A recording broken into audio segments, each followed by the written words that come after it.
Kuliziko kumamba, kumamba kwa Atate, ndifuna kulowamo, komwe ndidzayimbira wosana kwa Ambuye, dziko lokongolalo.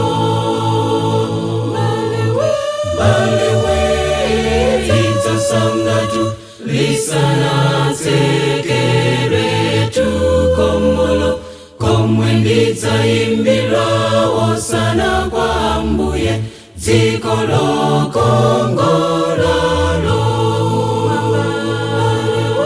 Balewe lidzasangatu, lisanatsekeretu komolo, komwe ndidzayimbira wosana kwa Ambuye, dziko lokongolalo. Chiweruziro chake tsopano chayandika,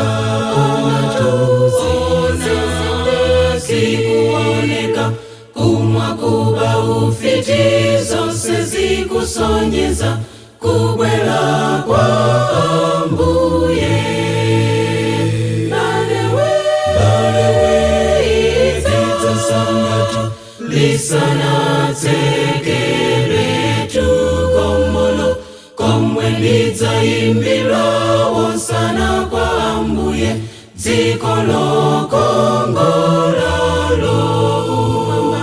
Balewe lidzasangatu, lisanatsekeretu komolo, komwe ndidzayimbira wosana kwa Ambuye, dziko lokongolalo.